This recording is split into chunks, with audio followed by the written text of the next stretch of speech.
Wow, I am so excited. I am not Bob Brown. And this is not my book, but it is a republished book. It's a published book in paperback, and there are postcards to collect at the information area. It's been republished with the help of the Bob Brown Foundation, and it's really well worth a read. It's called Tarkine Trails, so I'd urge you to get a hold of that. Available online or in all good bookshops, as they say. Do you know what? I was listening to the crowdfunding thing today and listening to how the links with the new and the old went together, and I'm really tempted to take a selfie. So I'm going to, because I couldn't get you all in. So how about you wave for this one, and I'll publish it. Thank you very much. Let's have a bit of fun. Yeah, I am really excited because I get to introduce a politician who I think has got an ex-politician who I think he's got integrity running through his veins. I don't know many politicians that I can think of that have got that, and he's amazing.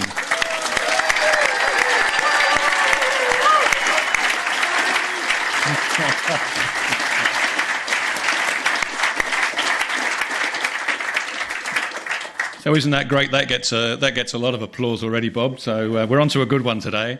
And to think of the number of people that have turned out to see you, not me, today is also awesome. Loads of people sitting outside. Fantastic.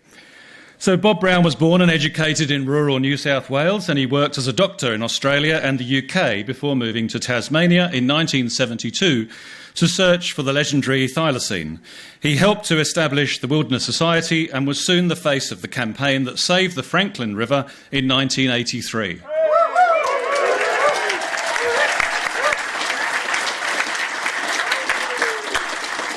We've got Terania Creek, you've got the Franklin River. He has been a successful high-profile environmental activist since that time.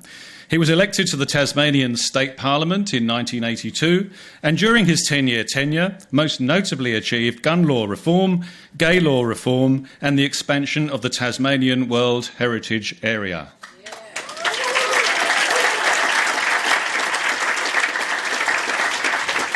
And there's more. In 1996, Bob was elected to the Senate, where he led the national debate for 16 years on issues including climate change, water, preventative health care, conservation and human rights.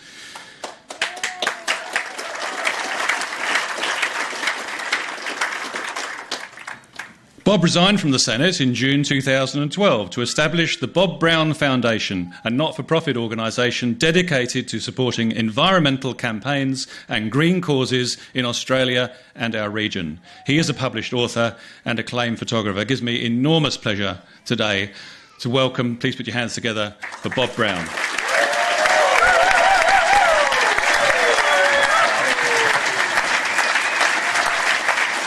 Well, thank you, Charlie. Thank you, Roy, for the welcome. Good to be here with you, Tamara, and my friend Dawn Walker, with whom we had lunch as we entered territory. Yes, Paul, partner Paul's with me. And particularly last night, we had the great hospitality of Tony and Rowena Parks. And thank you, Tony, for your youthful inspiration, which is just wonderful to see. I want to talk today about, on the line of don't get depressed, get active. It's a pretty simple dictum, but as I have said on many occasions, I take my leaf from the philosopher of the last century who said, Bertrand Russell, who said that the trouble with the world is that the stupid are cocksure. Now, he wasn't referring to current Australian politics because this is 70 years ago. The trouble with the world is that the stupid are cocksure, but the intelligent are full of self-doubt. And my answer to that is, well, get over it. But we are in a world in which whoever designed life on this little planet had a ladder of power in human affairs, those of Homo sapiens, in which the stupid and cocksure more readily climbed that ladder and with no trouble at all trod on the fingers and heads of the sensitive, intelligent, more caring people who drop off as a result. Now, I don't know which category I come into, but what I do know is that I did have 30 years in politics, and it was a very privileged time, both in state parliament and federal parliament, but I never became minister for anything, not even minister for westerly winds, because I had this bonding with our planet, which I couldn't set aside. And that's why it's such a terrific pleasure to be here today with some thousands of people who are committed to restoration rather than destruction. And as I've been saying to our friends from the ABC just outside,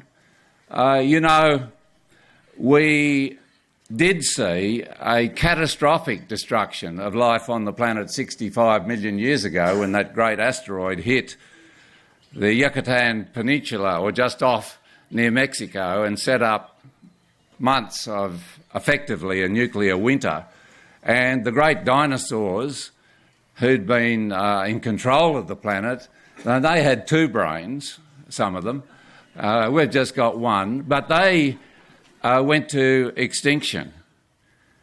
And what we know now is that never since then has there been a reversal in the order of growth of diversity in life on the planet until the last 200 years or so. And we're now in a period again of freefall destruction of the ecosystem of this planet upon which we all depend. And it's accelerating.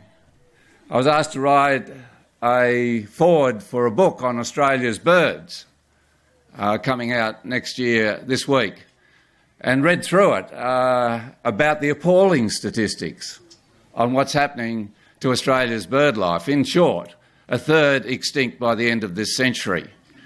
And I thought about the fact that Australia has the worst mammal extinction record of any modern country on the planet, but there's more than 20 more online for early extinction if we don't do something about it. And down at our house on the southern coast of Tasmania near Cygnet, the swift parrots have just arrived from the mainland. They range from here right across to Adelaide, or they did, in their flocks of thousands. They're one of only two migratory parrots on the planet. The other's the orange-bellied parrot, which also migrates between the mainland, but further south, and southern Tasmania. And the swifties, which are the fastest parrots on the planet, and as some of you may have heard me say, they cross Bass Strait. Takes the ferry all night. They cross in 3 hours. What's more, they do it talking all the way. They can never stop yabbering. And, you know, as soon as you open the door in the morning, there they are. And they're budgerigar size, they're iridescent green, they're red underneath with blue tips on their wings, and they fly. I think they're faster than peregrine falcons. Peregrine falcons are supposed to be the fastest birds on Earth, and no doubt in a dive they're the fastest creatures on the planet. But I think, you know, if on Cup Day they let out a swift parrot and a peregrine and said, go around this twice, the swift parrot would be first across the line and would still be talking. However, there's been young blokes down from Canberra this week, you may have seen it on 7:30 report, who've been cutting notches into the younger trees growing on Bruny Island simply because they haven't got to the age where they're dropping enough branches to have nesting sites for these birds to get in and nest in. And what's more, in 1837, a couple of young chaps caught the steamer across from the very new town, 2 years old, of Melbourne to Tasmania, and in their pocket they had a couple of sugar gliders, these beautiful little creatures with that mottling on their face, and they got sick of them and let them go. And those sugar gliders have now spread right across Tasmania, and they get into the nesting sites of the swift parrot and eat not only their eggs, but they eat mum as well. They haven't got to Bruny Island on the southeast, and that's the safest place for the swift parrots to persist. Problem: the current state government, the Liberal state government of Will Hodgman, has decided just this week that it will release 400,000 hectares of Tasmanian reserved forests for logging. And they've done this in the wake of having put 35 million of your money via the federal government into getting loggers out of that destruction of Tasmania's ancient forests just 2 or 3 years ago. They've taken $7 million that was meant to protect the area of forests which out of that agreement a few years ago were protected and be managed, and they've put it into getting loggers back into the forests. So some of those who are paid to get out are now being paid to get back in. So they need more wood. For what? Well, largely for wood chips to be sent to Japan, and largely there to create green electricity out of the forest homes of a great range of rare and endangered species, which are effectively being burnt in power stations, but also to make paper. And a villainous company, I'm very aware of the defamation laws, ladies and gentlemen, a villainous company called Tar An, which comes from Sarawak in Malaysia, where it has relationships with the former Chief Minister, he who said of rainforests, he was educated at Adelaide University, I might add, Taib, who said, the Chief Minister of the state of Sarawak of Malaysia, said rainforest, when tackled by a journalist about the rapid destruction of rainforest in Sarawak, rainforest, the sooner it's gone, the better. The rain interferes with my golf. Truly. And Tar An came to Tasmania gifted by $22 million from the then Lennon Labor government. This is a billionaire company which had been marauding the forest, one of 5 in Sarawak, and set up. And now there's some doubt that they'll be able to get enough timber out of current forest, although we're assured there is enough there, so they'll need more. And, of course, on it goes. Now, what do we do about this? There is the option of course, thinking, oh, it's all too hard, let's do nothing. That's the depression option I mentioned earlier. There is the other option of being active.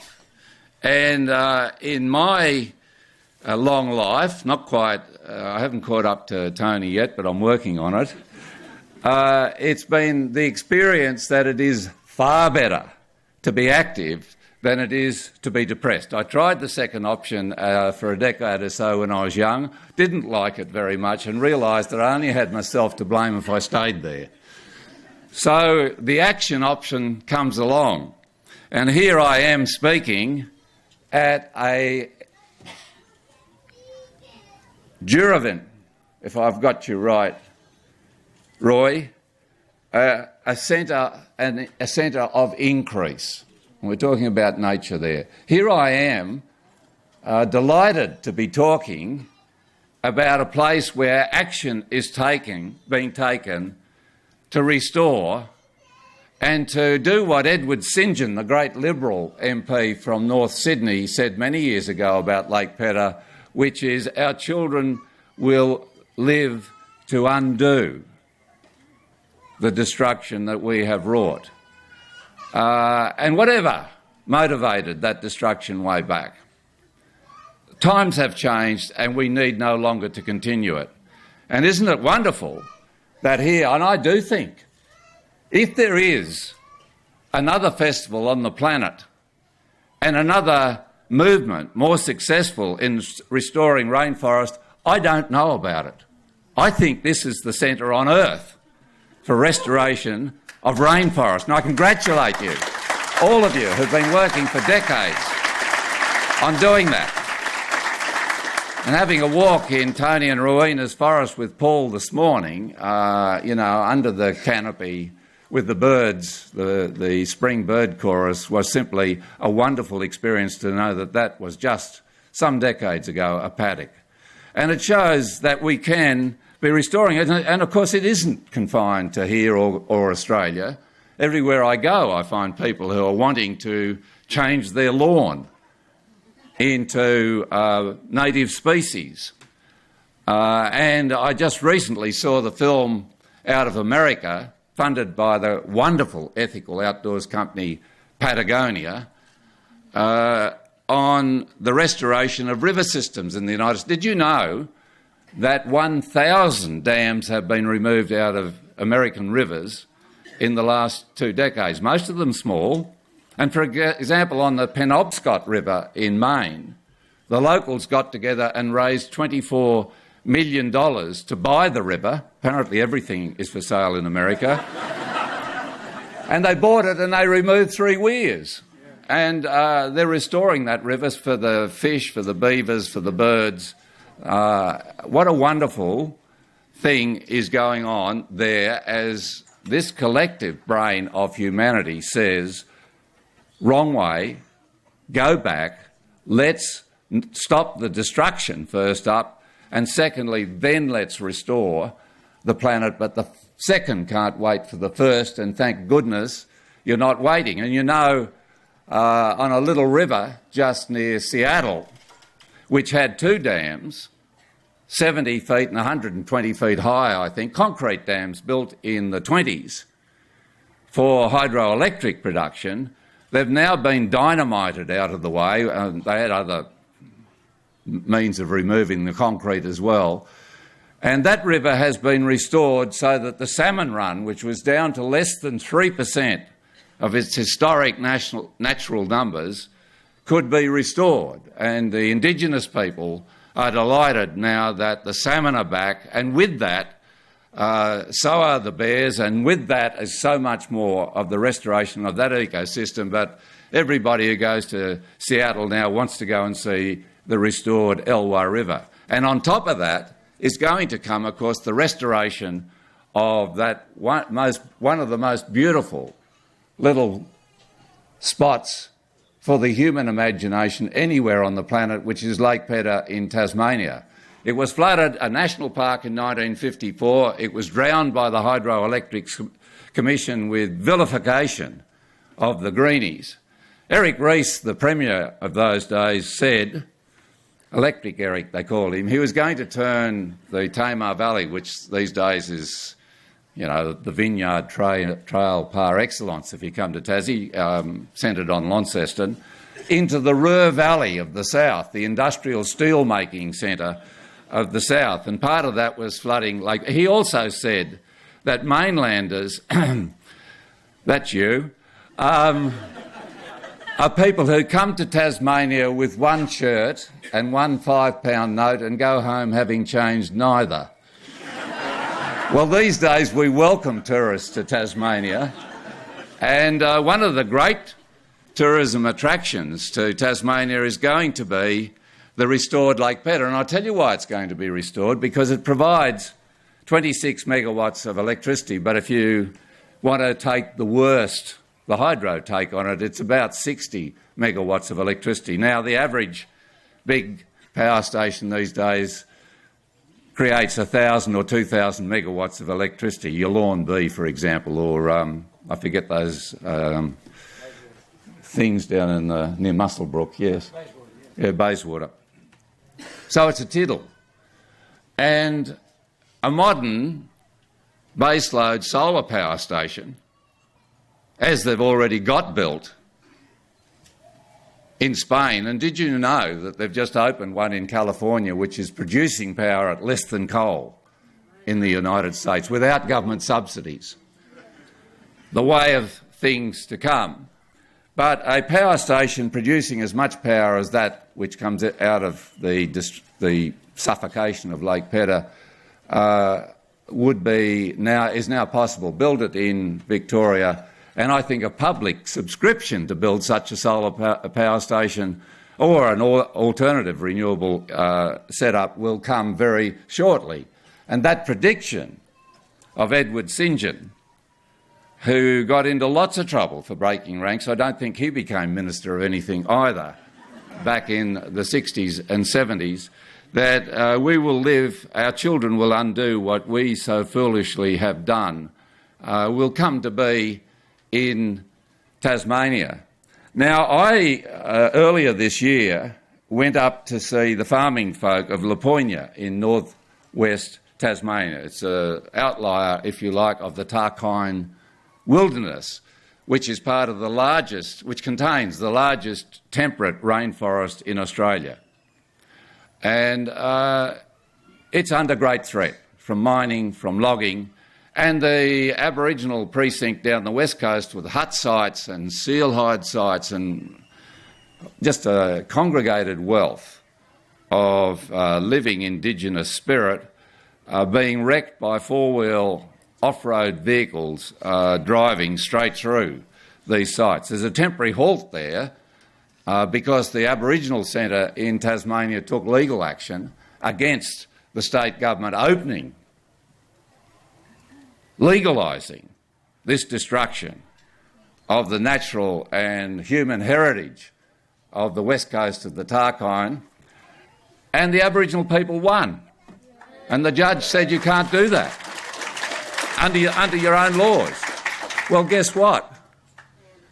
The State Minister for the Environment and the Federal Minister for the Environment, our most recent one, he who folk in the Arabian Peninsula dubbed the world's greatest minister, Greg Hunt, appealed. The Environment Ministers appealed against the Aboriginals' win in the court to get it overturned to allow the destruction to continue. And the appeal court effectively upheld Justice Mortimer's finding in the lower court, but we now believe it's very likely that the state and federal ministers will now authorise, in the wake of that, a go-ahead for off-road vehicles to be ripping up and down that coast anyway. And my foundation, the Bob Brown Foundation, which I do hasten to add isn't a superannuation fund, and I'm terribly embarrassed about the name, but there it is. After I'm gone, it won't matter too much, are working to protect Tarkina. And the great pleasure about this environmental campaign for the greatest temperate rainforest in the country and those beach precincts and so much more in the Tarkine is that we're doing it arm in arm with the original owners and custodians, the Aboriginal people of Tasmania. And this is a wonderful working relationship that we have. And our aim is not only to have this national park and World Heritage west of Cradle Mountain to the coast created, but in the process of doing that, returning it to the Palawa people of Tasmania. It's just 7% of Tasmania. It's not going to intrude on anybody's private property so that they can have on mainland Tasmania a place for their own cultural being and restoration. And what a good thing that will be for all of us. Well, I went up to Laponia, where the local little farming group, it's not even a town, had decided that Forestry Tasmania was coming to log its last 49 hectares of forest. And they said, no, you can't do that. It's full of rare and critically endangered species, including the Tasmanian devil, the spot-tailed quoll. And I visited the world expert on this in Lismore with Paul yesterday. He's up here for family health reasons, but he goes out. We're going to go out in the next few weeks into the Frankland River in the Tarkine, where there's a subspecies of this which is blue and white. But the big ones are a browny colour. They grow to 1 metre in length and 6 kilograms in weight, the world's largest freshwater lobsters. Well, guess what? Opening the 400,000 hectares of reserves is going to allow the logging of the headwaters of the rivers where the nurseries are for these lobsters. And when the mud comes down from the logging, even filters through the little screen they leave around it, it cakes the underwater branches, which are in turn coated with all that green, we tend to call it slime, but is living vegetation in the water on which the lobsters feed. So, logging means starvation. Starvation means death. And of course, death means extinction. That hasn't been taken into account by the government, but I went up to Laponia because that's one of their headwater stream in this little forest is one of the 4 best nurseries left in Tasmania, the only place in the world where this Astacopsis gouldi, the great freshwater crayfish, lives and replenishes. And we were there a day after, well, the state government, a bit like the Baird government here in New South Wales, had brought in different laws, but laws to stop peaceful environmental protest. And in doing so, Premier Will Hodgman said, this is not to snare mums and dads, it is to catch extremist radical environmentalists. Now, we have none of those here today, but I'm still looking for some in case we need to catch them. The fact is, the first person arrested under these laws for being in their own local forest was a grandfather, and next was a neurosurgeon nurse from Hobart who'd grown up in the farm next to this forest and ridden her pony as a girl down the trail. And she was arrested and she went in again the next day, was arrested again, and under those laws faces 4 years in jail. I went down a couple of days later with Paul and some others to do a film of what was going on in this forest and got grabbed as well, and I'm a policeman's son. But there you go. Taken off to Burnie Police Station.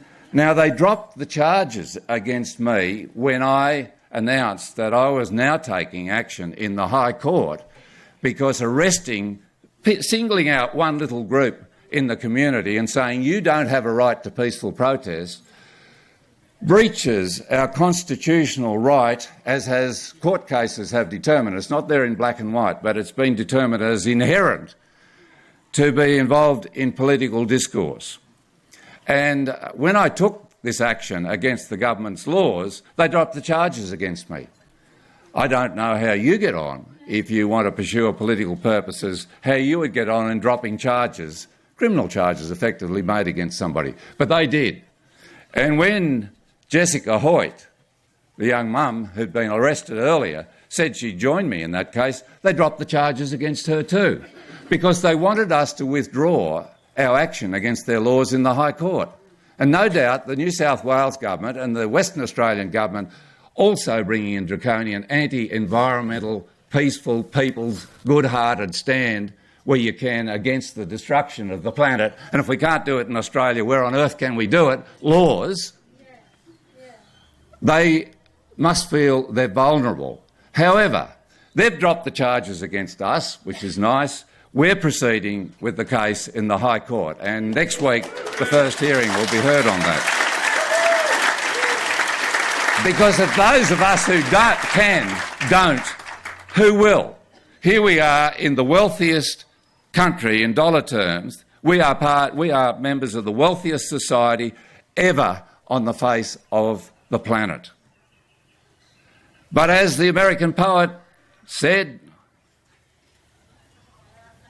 I wake it's 3:20 and I'm awake.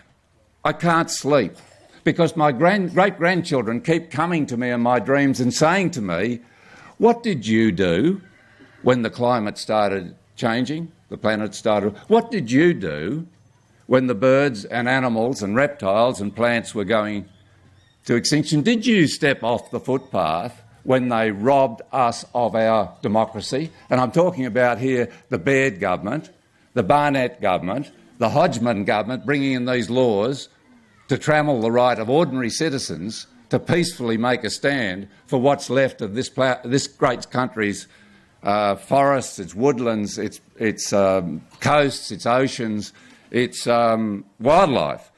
And he said, they keep coming to my dreams and saying, what did you do?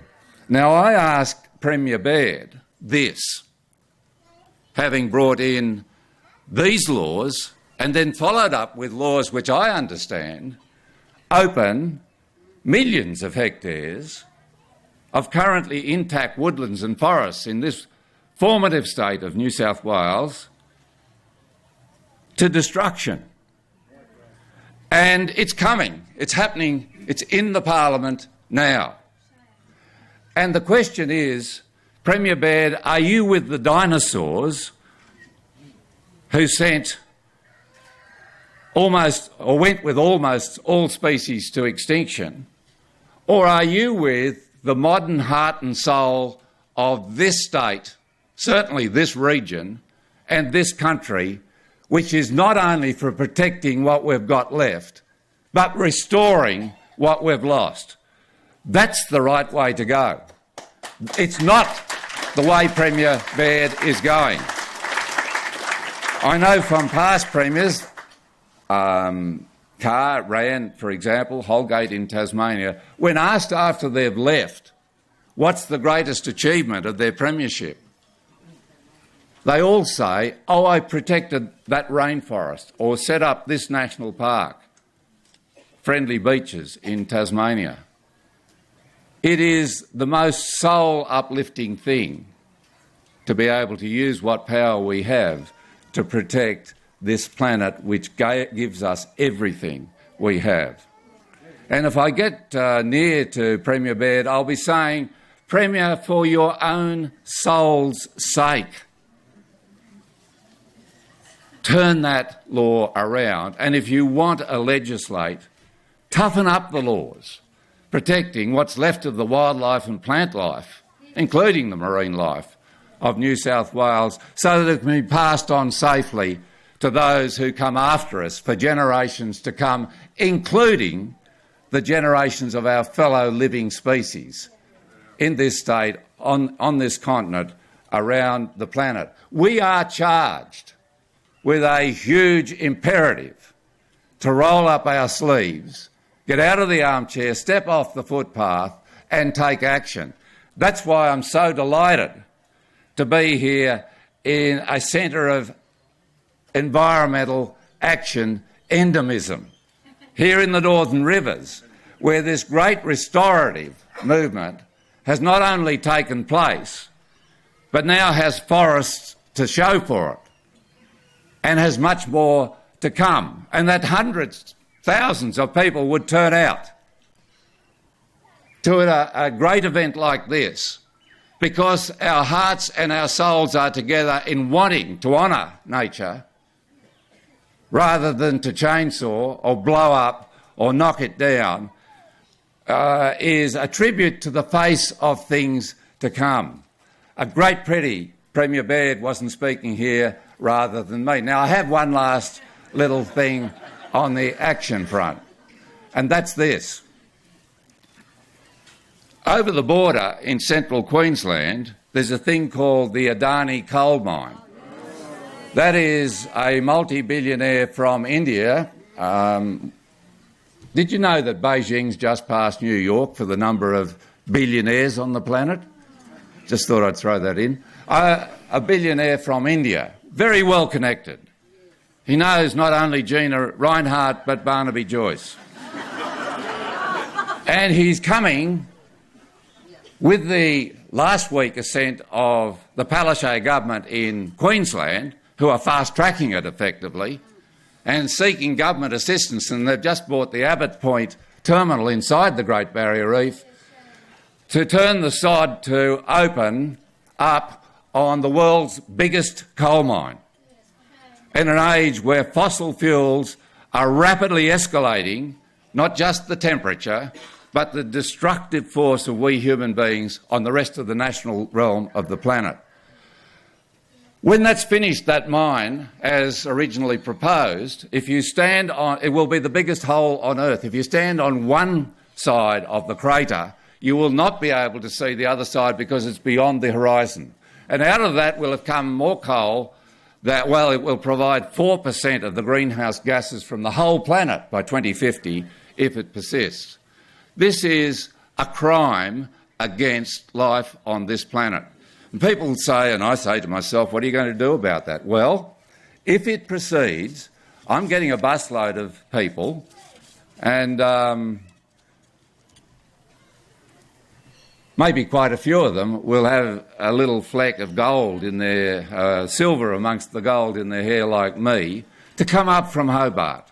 Self-contained, make sure you have good health, have a plane ticket back, pay for your own lawyers, and we'll sit in on the Adani coal mine. And people say to me, well, we'd like to join your bus. I say, no, bring your own bus.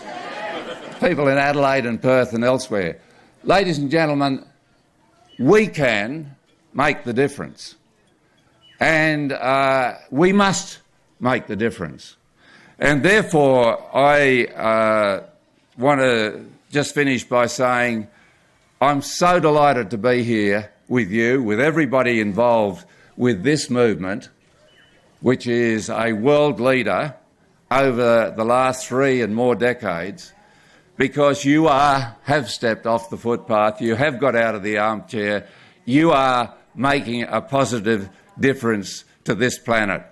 My hat off to you all. It's a great pleasure to be a speaker at this great Landcare conference. I wish you great success in the future, and I hope that people power betwixt now and then will turn around this draconian legislation that Mr Baird's got in pocket.